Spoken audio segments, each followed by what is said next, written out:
Number ہے جس میں یہ بات ان لوگوں نے کہی، 135 نمبر کے اندر ہے، وقالوا کونوا ھودا او نصارا۔ سورہ بقرہ کی آیت نمبر 135 میں انہوں نے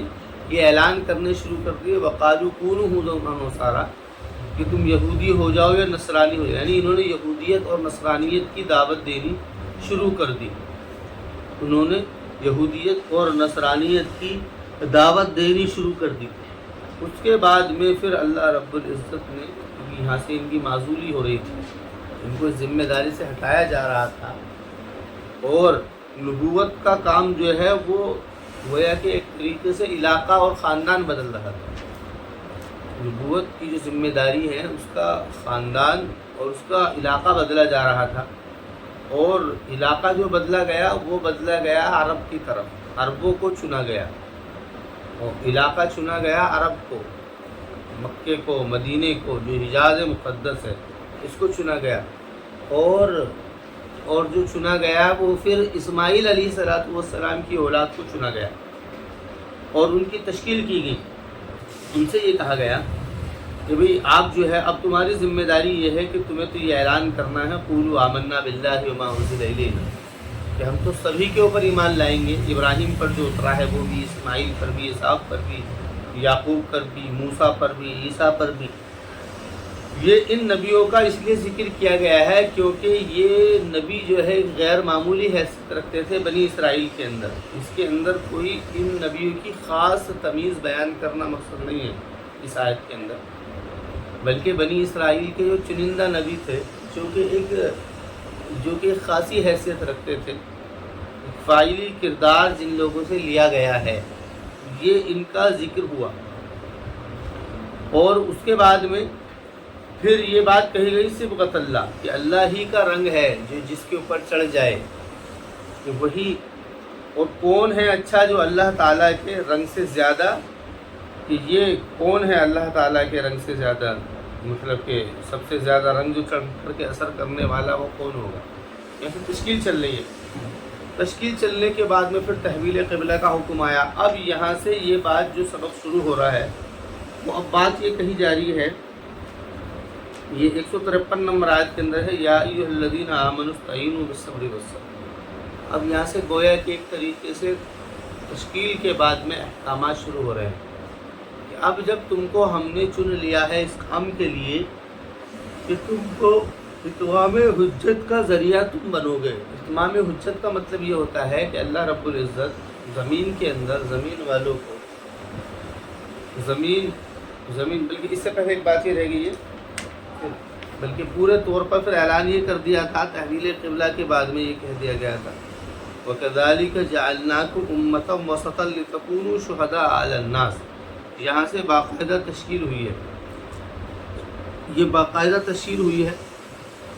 اور تشکیل ہوئی ہے اس کے اندر یہ ہے، یہ آیت نمبر 143 ہے، بلکہ اس میں اعلان کر دیا گیا ہے کہ معزولی ہو گئی ہے، ان کی تشکیل ہوئی ہے، اور یہ کہا ہے کہ اب ہم نے تم کو امت وسط بنایا ہے کہ تم لوگوں اور نبیوں کے درمیان میں بیچ میں تم رہو گے۔ یہ لوگوں کی تعداد ہے، یہ نبیوں کی تعداد ہے، اب ان کے بیچ میں تم ہو، یہ بیچ میں تم ہو، تمہارا کام کیا ہے؟ تمہارا کام یہ ہے کہ انبیاء کے تعارف کو لوگوں کو کروانا ہے تاکہ لوگ انبیاء سے فیض اٹھا سکیں، یہ تمہاری ذمہ داری ہے، یہ کام ان کے ذمہ سونپ دیا گیا، اور یہاں سے تشکیل ہوئی۔ اس کے بعد میں اب یہاں سے احکامات دیے جا رہے ہیں کہ تم جب اس ذمہ داری کو اٹھاؤ گے اور اس ذمہ داری کو نبھاؤ گے، اس ذمہ داری کو اٹھانے اور نبھانے کے وقت میں تم کو بڑی مشکل اور دشواریاں پیش آئیں گی۔ اس مشکل اور دشواری کے اندر تم کو جمے رہنا ہے، اور جمنے کے لیے جن ذرائع کی تمہیں ضرورت پڑے گی ان ذریعے میں سب سے پہلے ذریعہ ہوگا صبر، تو صبر تم کو کرنا ہے۔ استعینوا بالصبر والصلاۃ، کہ تم صبر کے ذریعے سے اللہ کی مدد مانگنا۔ صبر کیا ہے؟ یعنی کہ جو ذمہ داری تم کو دے دی گئی ہے اس کے اوپر جمے رہنا، اس سے ہٹنا نہیں ہے، اس سے فرار اختیار نہیں کرنا، اس سے بھاگنا نہیں ہے۔ پہلے جو بنی اسرائیل کی ذمہ داریاں ذکر کی گئی تھی، اور ذکر کرنے کے بعد میں ان کے بارے میں حکم دیا تھا تو یہ لوگ بھاگے، جیسے کہ ان کو بیت المقدس میں کہا چلنے کے لیے، وہاں سے بھاگ گئے، اور بہت سارے کام انہوں نے ایسے کیے ہیں، تو تمہاری ذمہ داری، پہلا کام تم کو یہ ہے، پہلی ذمہ داری تمہارے اوپر یہ ہے، جب تمہیں ذمہ داری دے دی گئی ہے تو پہلا کام یہ ہے کہ تم کو صبر کرنا ہے۔ استعینوا بالصبر والصلاۃ، صبر کی مدد چاہنا ہے۔ صبر اصل میں آدمی کا یہ ایسا خیال ہے، صبر کہتے ہیں مصیبت میں جمنے کو، تو اس سے خیال یہ پیدا ہوتا ہے کہ مصیبت میں جمنا یہ تو اپنے آپ کو ہلاکت میں ڈالنے کے باعث ہے۔ فرما رہے کہ نہیں، مصیبت میں جمنا ہی اللہ تعالیٰ کی مدد کا ذریعہ ہوتا ہے، کہ تم مصیبت میں جو جم رہے ہو، یا مصیبت جو تم برداشت کر رہے ہو، مشکل و دشواریاں،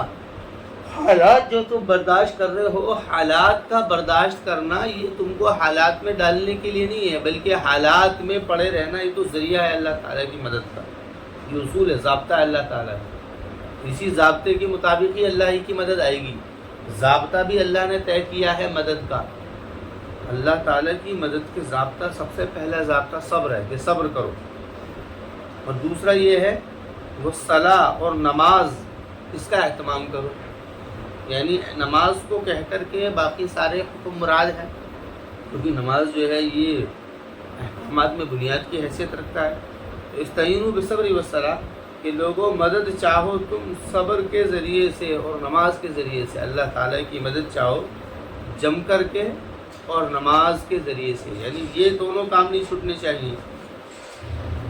ان چیزوں کی وجہ سے انسان کے دل میں خیال پیدا نہ ہو جائے۔ پہلے اس کو دیکھ لو،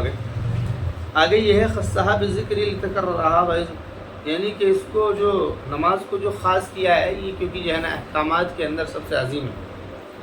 اور آگے فرمایا ان اللہ مع الصابرین کہ اللہ تعالیٰ صبر کرنے والوں کے ساتھ میں، اس کو دوبارہ لوٹایا گیا ہے، یعنی یہ مت سمجھنا کہ مصیبت پر جمے رہنا یہ تو اپنے آپ کو ہلاک کرنے کے باعث ہے، لیکن ایسا نہیں ہے، کہ اللہ تعالیٰ صبر کرنے والوں کے ہی ساتھ میں ہے۔ اللہ تعالیٰ کی جو مدد ہے وہ صبر کرنے والوں کے ساتھ میں ہے۔ اس کے بعد میں حکم ہے وَلَا تَقُولُوا لِمَنْ يُقْتَلُ فِي سَبِيلِ اللَّهِ أَمْوَاتٌ۔ اب یہاں سے جو ہے بلکہ سمجھ لیجیے کہ مضمون جو ہے ایک طریقے سے یہ بدلا ہے۔ صبر کا مفہوم کیا ہے؟ کہ صبر جو ہے مصیبت میں پڑے رہ کر کے پٹنے کو یا مرنے کو نہیں کہا جاتا ہے۔ ایک آدمی اپنے آپ کو مارنے کے لیے ڈال دے، پٹنے کے لیے ڈال دے، یا اپنے آپ کو مشکل پریشانی برداشت کرنے کے لیے ڈال دے، یہ صبر کا مفہوم نہیں ہے۔ صبر کا مفہوم یہ نہیں ہے کہ ایک آدمی اپنے آپ کو مرنے کے لیے، پٹنے کے لیے ڈال دے۔ ڈال دینا بات چل رہی، میں کہہ رہا ہوں ڈال دینا نہیں ہے، بلکہ صبر کہتے ہیں کہ کوئی بھی تم حق کے کام کے لیے اٹھے ہو، اس کے راستے میں جو تمہیں تکلیفیں آ رہی ہیں اور بظاہر آئیں گی، ان تکلیفوں کا برداشت کرنا یہ الگ بات ہے، اور اپنے آپ کو مصیبت اور پریشانی میں ڈال دینا، یعنی ڈال دینے سے مراد یہ ہے کہ اس کے لیے کوئی بھی تم کو، یعنی کہ اس کے بچنے کے لیے یا اس سے ہٹنے کے لیے کوئی تم بھاگ دوڑ نہ کرو، کوئی کوشش نہ کرو، یہ چیزیں اس کے اندر شامل نہیں ہیں۔ کیوں؟ کیونکہ آگے حکم کیا ہے وَلَا تَقُولُوا لِمَنْ يُقْتَلُ فِي سَبِيلِ اللَّهِ أَمْوَاتٌ۔ سب سے بڑی مزاحمت جو باطل کے خلاف ہوتی ہے، سب سے بڑی مزاحمت کہتے ہیں جھگڑا کرنا اور اپنے آپ کو پیش کرنا۔ سب سے بڑی مزاحمت جو باطل کے خلاف ہوتی ہے، وہ جو دی جاتی ہے وہ جان پیش کر کے دی جاتی ہے۔ سب سے بڑی مزاحمت جو ہے بھئی، اس سے بڑی کیا مزاحمت ہوگی کہ آدمی اپنی جان کو دے دے۔ ایک آدمی ظالم ہے، وہ اس کے اوپر ظلم کر رہا ہے، اب ظلم کر رہا ہے تو اس کو برداشت بھی کرے گا وہ، لیکن اب اس کے لیے مزاحمت کر رہا ہے، زبان سے کہہ رہا ہے تو وہ گالی کھا رہا ہے، یا اس کے لیے اپنے آپ کو برا بھلا کہلوا رہا ہے، یا اس کے اوپر حالات آ رہے ہیں۔ تو کہہ رہے ہیں کہ اس سے بڑی مزاحمت کیا ہوگی کہ انسان اس کے لیے اتنا بڑا مزاحم بن جائے، یعنی کہ اس ظلم کو ختم کرنے کے لیے، باطل کو ختم کرنے کے لیے کہ اپنی جان کی بازی لگا دے۔ تو کہاں پر بات کہی جا رہی تھی کہ صبر کرو، اور یہاں پر بات یہ کہی جا رہی ہے وَلَا تَقُولُوا لِمَنْ يُقْتَلُ فِي سَبِيلِ اللَّهِ أَمْوَاتٌ۔ اس کا حکم نہیں دیا گیا، یہ بات کہی گئی ہے کیونکہ اس کی ضرورت ذہن میں رکھنی ہے۔ یہ بات کہنے کا مطلب یہ ہے کہ جو لوگ صبر کے ذریعے سے اللہ کی مدد مانگ رہے ہیں اور نماز پڑھ کر کے اللہ کی مدد مانگ رہے ہیں، یہ حکم ہے، یعنی یہ تو کرنے ہی کرنے ہیں، لیکن یہ بات ذہن میں رہنی چاہیے کہ باطل کا خاتمہ یا ظلم کا خاتمہ بغیر قربانی کے نہیں ہوگا۔ اور قربانی کے لیے تمہیں مزاحمت کرنی پڑے گی، اور مزاحمت کرنے کے لیے تمہیں اگر جان کی بھی بازی لگانی پڑے تو اس سے بچنا نہیں ہے، یعنی باطل اور ظلم کو ختم کرنے کے لیے۔ اور پھر لوگوں کو ترغیب یہ دی گئی ہے وَلَا تَقُولُوا لِمَن يُقْتَلُ فِي سَبِيلِ اللَّهِ أَمْوَاتٌ، کہ جو لوگ اس راستے کے اندر اپنی جان کو لگا کر کے، جان کی بازی لگا کر مر رہے ہیں، تم ان کو مرے ہوئے مت سمجھو، یہ مرے ہوئے نہیں ہیں، یہ خیال پیدا مت کرو کہ موت تو وہ ہوتی ہے جو بغیر حق کے راستے کے آتی ہے، اس کو موت کہتے ہیں۔ جو حق کے راستے میں مصیبت اور پریشانی کو برداشت کر کے اور مزاحمت کے نتیجے میں جو موت آتی ہے، وہ موت نہیں ہے، اس کو موت نہیں کہتے، اس کے لیے لفظ ہی بدل دیا اللہ تعالیٰ نے، اس کے لیے لفظ شہادت کا استعمال کیا۔ بل ہم احیاء ولکن لا تشعرون، کہہ رہے ہیں وہ تو زندہ ہیں، شہید ہیں، وہ اللہ تعالیٰ کے سامنے حاضر ہوئے ہیں۔ یہ کیا ہے؟ یہ اصل میں ان کو یہاں سے ختم کرنے کے بعد میں یہ اللہ کے سامنے پیش ہو گئے، اس کے لیے لفظ ہی بدل دیا، اس کے لیے لفظ موت ہے، اس کے لیے لفظ موت ہے۔ جو آدمی بغیر باطل اور ظلم کو ختم کیے، بغیر باطل اور ظلم کی مزاحمت کہتے ہیں ٹکرانا، بغیر باطل اور یعنی کہ ظلم کی مزاحمت کے بغیر جو مر رہا ہے وہ موت ہے، اس کو موت کہتے ہیں۔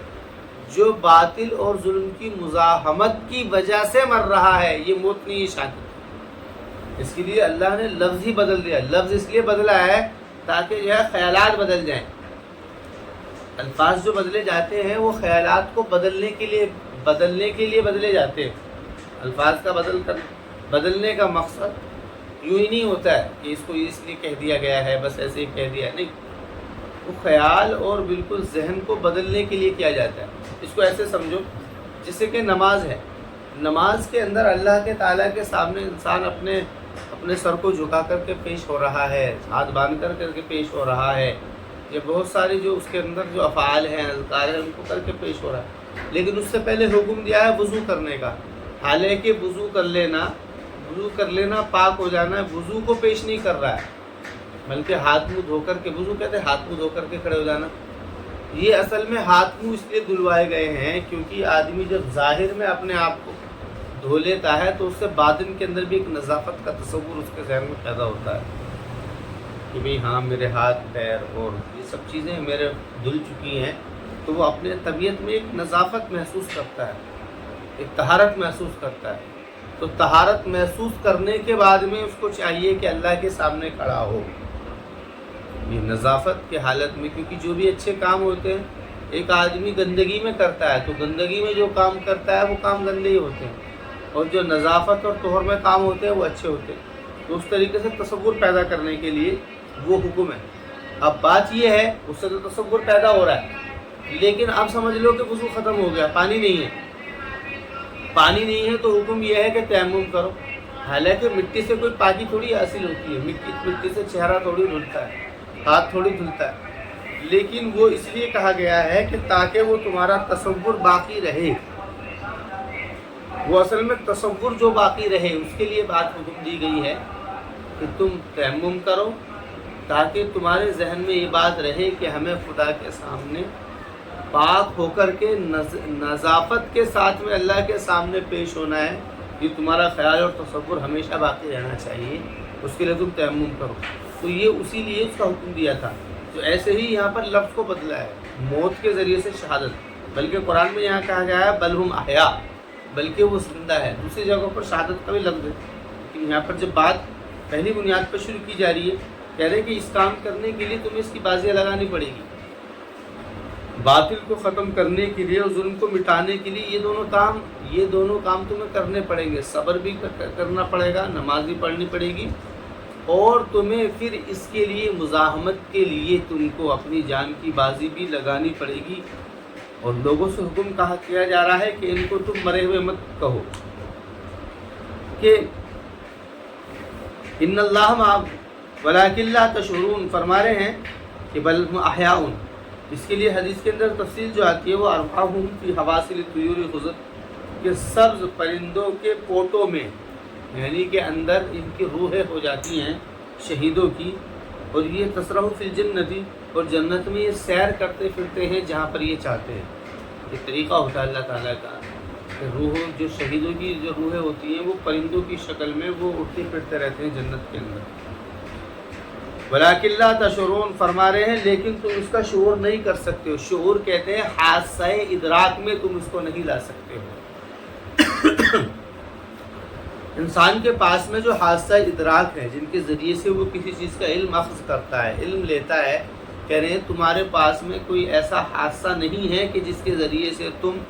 ان لوگوں کی مرنے کو ان لوگوں کے مرنے سے الگ الگ دیکھ سکو۔ تم ان کو بھی ایسا ہی مرا ہوا دیکھتے ہو کہ مر گئے، کٹ گئے، پڑے ہوئے، اور تم ان کو بھی ایسا ہی مرا ہوا دیکھو گے جو بستروں پر مرتے ہیں۔ تمہاری نظر یہ دیکھے گی کہ دونوں مرے ہوئے ہیں، لیکن ان کی موت نہیں ہے، زندگی ہے، شہادت ہے، اور ان کی موت ہے۔ لیکن اس کا شعور جو ہے، حادثہ ادراک جو ہے، جس کے ذریعے سے اس کا علم تم لوگے، وہ تمہارے پاس نہیں ہے۔ وَلَٰكِن لَا تَشْعُرُونَ۔ اور آگے فرما رہے ہیں وَلَنَبْلُوَنَّكُمْ بِشَيْءٍ مِّنَ الْخَوْفِ، فرما رہے ہیں کہ ہم تم سے، اے امت مسلمہ، کہ ہم تم کو آزمائیں گے بِشَيْءٍ مِّنَ الْخَوْفِ، تم کو خوف بھی آئے گا، کیونکہ جب تم اس حق کے راستے میں نکلو گے اور ظلم کو ختم کرنے کے لیے تم نکلو گے تو تمہارے سامنے بہت سارے حالات آئیں گے۔ تمہارے سامنے خوف آئے گا کہ لوگ تمہیں ڈرائیں گے، کہیں پر تمہارے سامنے باطل طاقت کا ڈر ہوگا، کہیں پر تمہارے سامنے باطل حکومت کا ڈر ہوگا، کہیں تمہارے سامنے ظالم لوگوں کا ڈر ہوگا، ظالم معاشرے، ان ساری چیزوں کا ڈر، بہت سارے تمہارے پاس ڈر ہوں گے، اور اس کے نتیجے میں محنت اور کوشش کرنے کے نتیجے میں تمہارے اوپر جو ہے بھوک بھی آئے گی، تم بھوکے بھی رکھے جاؤ گے، والجوع، اور تمہارے پاس جو بھی ہوگی، ونقص من الاموال، اور اس کے نتیجے میں تمہارے پاس میں مال کی بھی بہت زیادہ کمی ہوگی، ونقص من الاموال، اور مال کی کمی ہوگی، والانفس،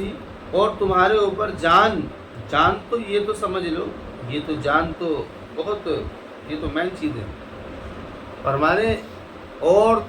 تمہارے ساتھ میں ایسا بھی ہو سکتا ہے کہ تمہاری جان بھی لے لی جائے گی، تمہاری جان بھی لے لی جائے گی، اور یہ ہوا ہے۔ حضرات صحابہ کے ساتھ میں سارے معاملے ہوئے ہیں کہ جب ان لوگوں کو جب ہجرت کرنی پڑی ہے تو ان کی گویا کہ یہی حالت ہو گئی تھی، حالت یہ ہو گئی تھی ان لوگوں کی کہ بھوک کا بھی مسئلہ تھا، جیسے کہ 3 سال شعبہ ابی طالب جو ہے، جو اس کے اندر بند کر دیا گیا تھا مسلمانوں کو 3 سال برابر، اس حق کی آواز لگانے کی وجہ سے ان کے ساتھ میں حالات آئے تھے، جس کی وجہ سے ڈر بھی تھا، بھوک بھی تھی، کھانے پینے کا بھی مسئلہ تھا، اور مالوں کی بھی کمی ہو گئی، مال کی کمی ہو گئی، یعنی جو پاس میں تھا وہ سب ختم ہونے لگا، اور اس کی وجہ سے اموات بھی ہو گئی، مزاحمت کے نتیجے میں موتیں ہونے لگیں۔ اور بھئی ان لوگوں نے یہی بات تو کہی تھی کہ تم بس اس بات کو چھوڑ دو، کہ تم اس کا اعلان مت کرو کہ جو خدا ہے وہ ایک ہے، اس کا اعلان مت کرو، بس اس کو چھوڑ دو، باقی ساری چیزیں تمہاری ہیں۔ وہ مشہور ہے نا کہ رسول اکرم علیہ السلام نے مکہ کے سرداروں سے یہ کہا کہ آپ اگر بادشاہت کے طالب ہیں تو ہم تمہیں بادشاہ بنا دیتے ہیں، یا مکے کی کسی خاتون سے تمہیں نکاح کرنا ہے وہ ہم کرا دیتے ہیں، لیکن تم اپنا یہ اعلان کرنا بند کرو۔ تو آپ نے فرمایا کہ اگر تم میرے ایک ہاتھ کے اوپر سورج لا کر کے رکھ دو اور دوسرے کے اوپر چاند لا کر کے رکھ دو، یہ گویا کہ اس طرف اشارہ تھا کہ تم اتنے بڑے بڑے انعامات بھی، تم اتنے بڑے بڑے مال بھی تم میرے پاس میں لا کر کے رکھ دو، تب بھی میں اس کام سے، جس ذمہ داری کو میں ادا کر رہا ہوں، ذمہ داری سے نہیں ہوں۔ یہ کہنے کا مقصد آپ کا، تو اسی کو کہا جا رہا ہے کہ تمہارے سامنے بہت سارے حالات آئیں گے، والانفس والثمرات، اور ثمرات کا مطلب یہ ہے کہ تمہارے سامنے، یعنی کہ کھانے کی جو بھی چیزیں ہو سکتی ہیں وہ سب ختم ہو جائیں گی۔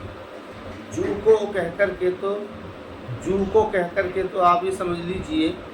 کہ بھوک کا ایک احساس پیدا کر دیا کہ تمہارے سامنے بھوک، اور دوسری بات ہے کہ ثمرات، کہ تمہیں ایسا تو ہو سکتا ہے کہ تمہاری ہلکی پھلکی بھوک ختم ہو جائے،